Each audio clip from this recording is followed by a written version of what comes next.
Kasih karunia dan damai sejahtera bagimu dari Allah Bapa kita dan Kristus Yesus menyertai kamu. Amin. Bapak, Ibu, dan saudara-saudari yang terkasih dalam nama Tuhan kita Yesus Kristus, firman Tuhan bagi kita dalam ibadah pertangyangan tertulis dalam kitab Keluaran, pasal 32 ayat 1 sampai 14, demikian. Ketika bangsa itu melihat bahwa Musa mengundur-undurkan turun dari gunung itu, maka berkumpullah mereka mengerumuni Harun dan berkata kepadanya, "Mari, buatlah untuk kami Allah yang akan berjalan di depan kami, sebab Musa ini, orang yang telah memimpin kami keluar dari tanah Mesir, kami tidak tahu apa yang telah terjadi dengan dia." Lalu berkatalah Harun kepada mereka, "Tanggalkanlah anting-anting emas yang ada pada telinga istrimu, anakmu laki-laki dan perempuan, dan bawalah semuanya kepadaku." Lalu seluruh bangsa itu menanggalkan anting-anting emas yang ada pada telinga mereka dan membawanya kepada Harun. Diterimanya itu dari tangan mereka, dibentuknya dengan pahat, dan dibuatnyalah daripadanya anak lembu tuangan.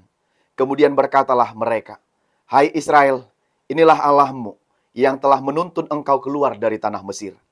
Ketika Harun melihat itu, didirikannya mezbah di hadapan anak lembu itu. Berserulah Harun, katanya, "Besok hari raya bagi Tuhan." Dan keesokan harinya pagi-pagi, maka mereka mempersembahkan korban bakaran dan korban keselamatan. Sesudah itu, duduklah bangsa itu untuk makan dan minum. Kemudian bangunlah mereka dan bersukaria. Berfirmanlah Tuhan kepada Musa, "Pergilah, turunlah, sebab bangsamu yang kau pimpin keluar dari tanah Mesir telah rusak lakunya. Segera juga mereka menyimpang dari jalan yang kuperintahkan kepada mereka. Mereka telah membuat anak lembu tuangan, dan kepadanya mereka sujud menyembah dan mempersembahkan korban, sambil berkata, 'Hai Israel, inilah Allahmu, yang telah menuntun engkau keluar dari tanah Mesir.' Lagi firman Tuhan kepada Musa, 'Telah kulihat bangsa ini, dan sesungguhnya mereka adalah suatu bangsa yang tegar tengkuk. Oleh sebab itu, biarkanlah aku supaya murkaku bangkit terhadap mereka, dan aku akan membinasakan mereka. Tetapi engkau akan kubuat menjadi bangsa yang besar.' Lalu Musa mencoba melunakkan hati Tuhan Allahnya dengan berkata, 'Mengapakah Tuhan murkamu bangkit terhadap umatmu yang telah kau bawa keluar dari tanah Mesir dengan kekuatan yang besar dan dengan tangan yang kuat? Mengapakah orang Mesir akan berkata, dia membawa mereka keluar dengan maksud menimpakan malapetaka kepada mereka dan membunuh mereka di gunung dan membinasakannya dari muka bumi? Berbaliklah dari murkamu yang bernyala-nyala itu dan menyesallah karena malapetaka yang hendak kau datangkan kepada umatmu. Ingatlah kepada Abraham, Ishak dan Israel, hamba-hambamu itu, sebab kepada mereka engkau telah bersumpah demi dirimu sendiri dengan berfirman kepada mereka, Aku akan membuat keturunanmu sebanyak bintang di langit, dan seluruh negeri yang telah kujanjikan ini akan kuberikan kepada keturunanmu, supaya dimilikinya untuk selama-lamanya. Dan menyesallah Tuhan karena malapetaka yang dirancangkannya atas umatnya." Demikian firman Tuhan. Bapak, Ibu, dan saudara-saudari yang terkasih dalam nama Tuhan kita Yesus Kristus, ada satu peribahasa yang sudah sering kita dengar, air susu dibalas dengan air tuba. Air susu dibalas dengan air tuba. Peribahasa ini digunakan untuk menyindir orang yang tidak tahu diri. Artinya adalah kebaikan dibalas dengan kejahatan. Dia sudah ditolong, dibantu, diselamatkan, dikeluarkan dari masalah pergumulan beratnya, tetapi malah melakukan kejahatan atau tidak berterima kasih, malah dia melakukan yang tidak berkenan bagi orang yang menolongnya. Atau peribahasa lain yang senada dengan itu adalah bagai melepas anjing terjepit. Artinya, melepas anjing terjepit ternyata ketika dilepaskan malah anjing itu balik untuk menggigit orang yang melepaskannya. Jadi menolong orang yang tidak tahu cara membalas budi, atau masih banyak istilah lain yang menjelaskan tentang orang yang tidak tahu berterima kasih, yang tidak tahu bersyukur atas pertolongan orang lain, atas bantuan orang lain, atas uluran tangan orang lain terhadap hidupnya, tetapi dibalas dengan kejahatan atau hal yang tidak sesuai dengan bagaimana dia ditolong dan dibantu dalam kehidupannya. Tentu kita sangat kecewa Bapak, Ibu, dan Saudara. Dan sakit rasanya kalau ada orang yang kita tolong, kita lakukan yang baik, namun setelah dia lepas dari masalah dan pergumulannya itu, dia lupa kepada kita. Atau malah seperti tidak kenal. Ini kan kita bilang mengesalkan gitu. Menyedihkan. Kita melakukan yang baik, balasnya bukan yang baik. Mungkin kita pernah mengalaminya. Atau bahkan ada orang yang sering mengalaminya. Nah, demikianlah juga dengan perbuatan umat Israel seperti dalam firman yang akan kita dengarkan pada pertanggiangan ini. Di mana mereka telah ditolong oleh Tuhan dengan tangannya dan kuasanya yang begitu besar menyelamatkan umat pilihannya itu. Tetapi bagaimanakah kemudian respon dari umat itu dan apakah kemudian balasan dari mereka atas perbuatan dan karya Tuhan yang ajaib dan yang begitu besar itu? Bapak, Ibu, dan Saudara, setelah 400 tahunan lebih mereka diperbudak bangsa Mesir, Israel diperbudak oleh bangsa Mesir dan mereka penuh dengan penderitaan di sana. Bagaimana mereka tenaganya, energinya dipakai tetapi malah tidak dibalas dengan hal yang setimpal. Mereka betul-betul menjadi budak di negeri orang. Mereka betul-betul semua apa yang mereka kerjakan adalah untuk Mesir, bukan untuk diri mereka sendiri. Nah, setelah 400-an tahun mereka diperbudak dan mereka penuh penderitaan itu, dan mereka terus bergumul, menangis, dan berseru kepada Tuhan atas pergumulan dan masalah berat yang mereka hadapi di perbudakan Mesir itu. Akhirnya, Tuhan pun mendengarkan jeritan mereka. Tuhan mendengarkan jeritan tangis mereka, dan jeritan itu sampai kepada Tuhan Allah, dan Allah mendengarkan mereka. Maka Tuhan, untuk menjawab jeritan dari umat pilihannya itu, bangsa pilihannya itu, maka Tuhan memilih Musa untuk memimpin mereka dan membawa mereka keluar dari perbudakan Mesir yang begitu sangat memperbudak mereka. Maka kita lihat Tuhan berjanji untuk menyertai Musa supaya dia dapat memimpin dan membawa bangsa Israel itu keluar dari Mesir. Dan dia pun begitu sayang dengan umat pilihannya itu. Sehingga dia memilih Musa untuk memimpin mereka keluar dari perbudakan Mesir. Di situ jelas bahwa tangan Tuhanlah yang menolong mereka. Selanjutnya setelah keluar dari Mesir 40 tahun lagi supaya mereka tiba di tanah Kanaan. Selama di padang gurun, Tuhanlah yang menyertai mereka. Tuhanlah yang memberkati, menyertai perjalanan mereka, memimpin perjalanan mereka. Untuk apa yang akan mereka makan, tempat yang akan mereka diami. Mereka dibimbing oleh Tuhan dalam perjalanan panjang itu. Pada waktu siang Tuhan memberikan tiang awan supaya mereka tidak disengat oleh sinar matahari dan perjalanan mereka tetap dapat berjalan dengan baik. Dan pada waktu malam Tuhan memberikan tiang api supaya ketika mereka berjalan juga terdapat terang yang menerangi jalan yang akan mereka tempuh. Lalu keluarlah mereka dari situ. Keluarlah mereka dari Mesir. Bukan karena kekuatan mereka. Sebab ketika itu Mesir adalah satu bangsa yang kuat. Tetapi Tuhan dan tangan Tuhanlah yang menolong mereka dan membimbing mereka keluar dari perbudakan Mesir itu. Dan setelah 3 bulan keluar dari perbudakan Mesir, mereka tiba di Sinai. Lalu Tuhan akan melakukan rencananya selanjutnya. Tuhan akan memberikan perintahnya selanjutnya. Sebab dia tidak mau kalau umat pilihannya itu hidup atas pikirannya sendiri. Tanpa aturan, tanpa ketentuan, tanpa Taurat, dan tanpa ada tujuan yang jelas dalam hidupnya.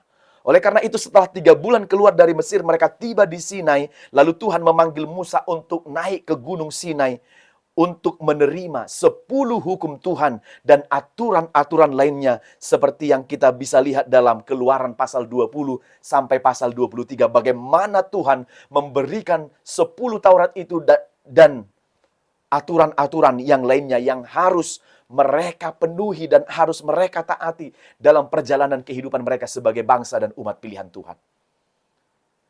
Maka di pasal 24 dijelaskan bahwa Musa turun sebentar dari Gunung Sinai memanggil Harun, Nadab, Abihu supaya naik dan menyembah Tuhan. Tetapi mereka tidak sampai ke puncak dari Gunung Sinai itu. Mereka hanya sampai di pertengahan. Lalu kemudian yang sampai kepada puncak Gunung Sinai itu adalah hanya Musa. Untuk menerima 10 hukum Taurat itu. Yang dituliskan dalam 2 loh batu. Begitu juga dengan aturan-aturan yang lainnya yang dibawa oleh Musa, yang berasal dari Tuhan, yang menjadi ketentuan, ketetapan, dan aturan-aturan dalam kehidupan umat Israel. Jadi, Musa menerima Taurat itu 40 hari, 40 malam lamanya dia di puncak Sinai. Bukan dalam waktu yang begitu singkat.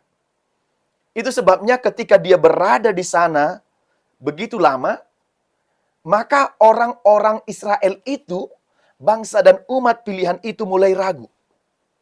Loh, di manakah Musa? Apakah dia meninggalkan kita? Tidak nampak lagi wujudnya dan tidak nampak lagi dia kemana. Jadi ketika Musa di puncak Gunung Sinai itu terjadilah seperti yang ada dalam firman ini. Kalau kita bagi dalam 3 bagian, yang pertama adalah ayat 1-6, bangsa Israel telah berbalik dari Tuhan, menyembah patung lembu emas, menyembah tuangan, ilah tuangan tangan mereka sendiri.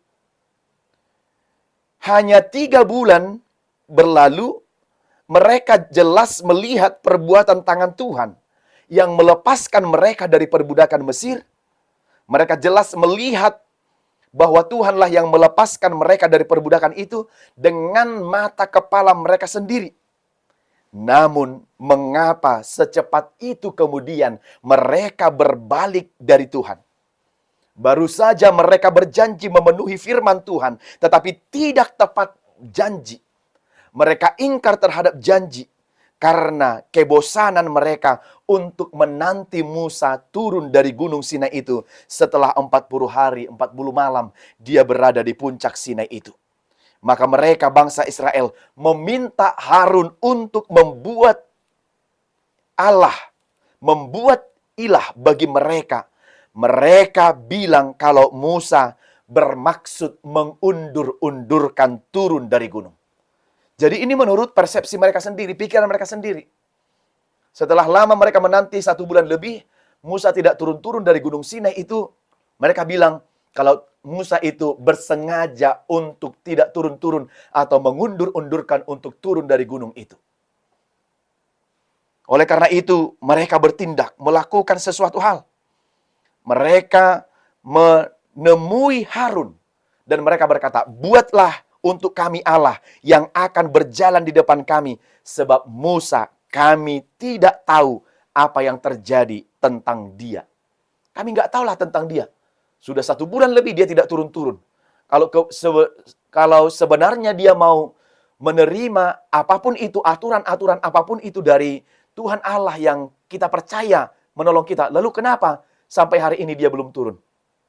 Kenapa sampai saat ini wujudnya tidak nampak dan kelihatan?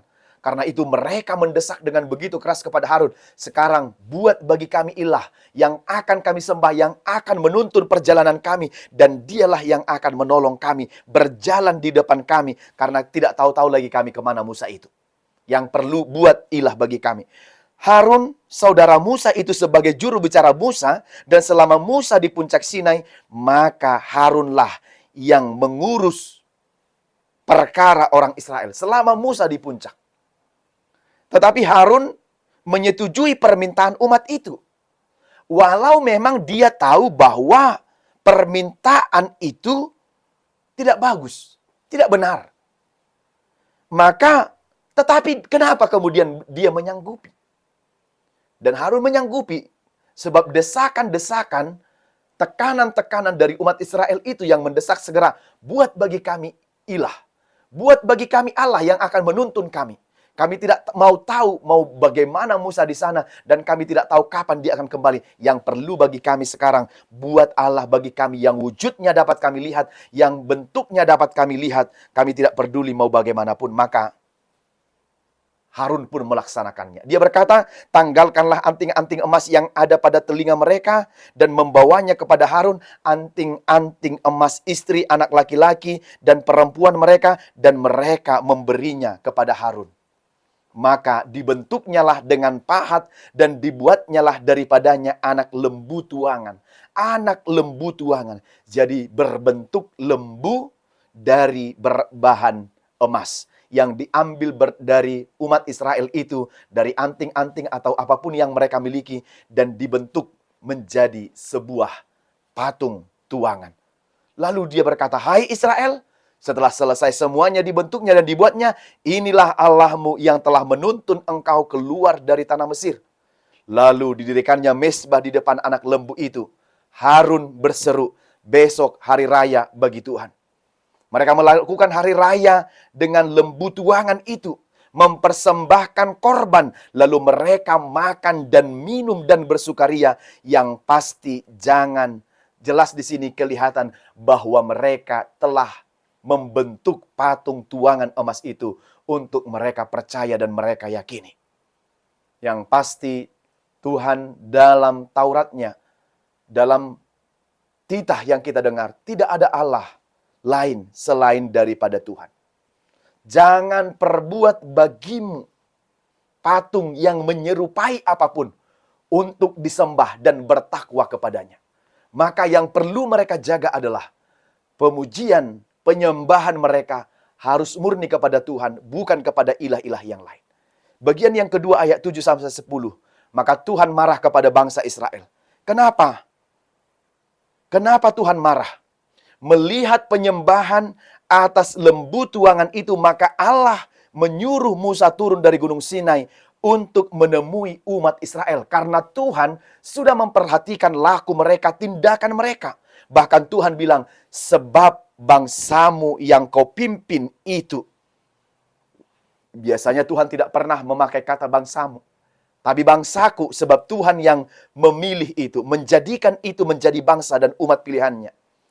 Biasanya bangsaku, tetapi ini bangsamu yang kau pimpin. Bangsamu dan yang kau pimpin. Seolah-olah Musa lah yang membawa mereka keluar dari perbudakan itu. Padahal tugas Musa itu adalah hanya memimpin. Sebenarnya tangan Tuhanlah yang membawa mereka keluar dari perbudakan Mesir itu. Tetapi Tuhan berkata, karena emosi dan marahnya Tuhan atas tindakan dan perbuatan mereka yang tidak memiliki kesabaran, itu menunjukkan kedangkalan iman mereka, sehingga Tuhan dengan kemarahannya mengatakan, bangsamu yang kau pimpin itu. Bangsamu yang kau pimpin itu. Menunjukkan kemarahannya, dan dia menyangkal bahwa itu miliknya. Dia seperti menyangkal bahwa Israel itu bukan kepunyaannya, bukan bangsanya, dan bukan miliknya sendiri, dan dialihkan malah kepada Musa. Tuhan marah besar dan bermaksud membinasakannya. Dan demi Israel, maka tidak jadikah bangsa Israel itu menjadi bangsa yang besar? Dan Tuhan akan bermaksud untuk menjadikan Musa menjadi dan keturunannya menjadi bangsa yang besar. Itu saking amarahnya Tuhan. Saking marahnya dan geramnya Tuhan melihat tindakan dan perlakuan umat Israel itu. Maka pada bagian yang ketiga ayat 11 sampai ayat 14. Karena Musa memohon maka Israel tidak jadi dihukum. Dia memohon kepada Tuhan. Tuhan, ingatlah dulu janjimu. Ingat perkataanmu.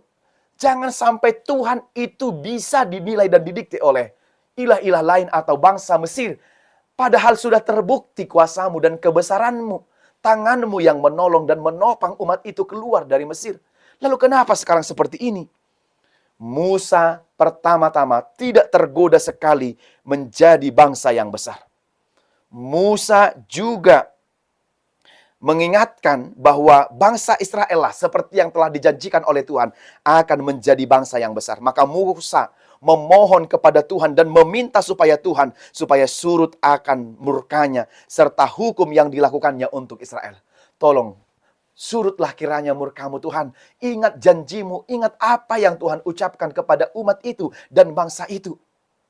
Yang kedua dikatakan, Musa berkata bahwa Allah lah pemilik Israel. Mengapa Tuhan murka-Mu bangkit terhadap umat-Mu? Kenapa bangkit murka-Mu terhadap umat-Mu?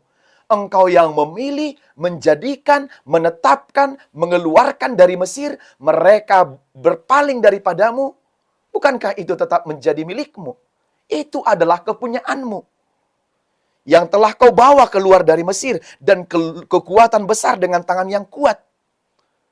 Jadi Musa dikatakan di sini melunakkan hati Tuhan untuk mengingat kembali bahwa mereka adalah umat pilihan Tuhan.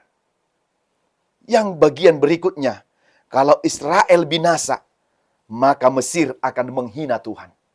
Jika Israel binasa dan Tuhan bermaksud untuk menghabisi mereka semua, maka itu akan dapat menghina, maka Mesir akan menghina Tuhan, sebab Mesir telah mengakui kekuatan Tuhan.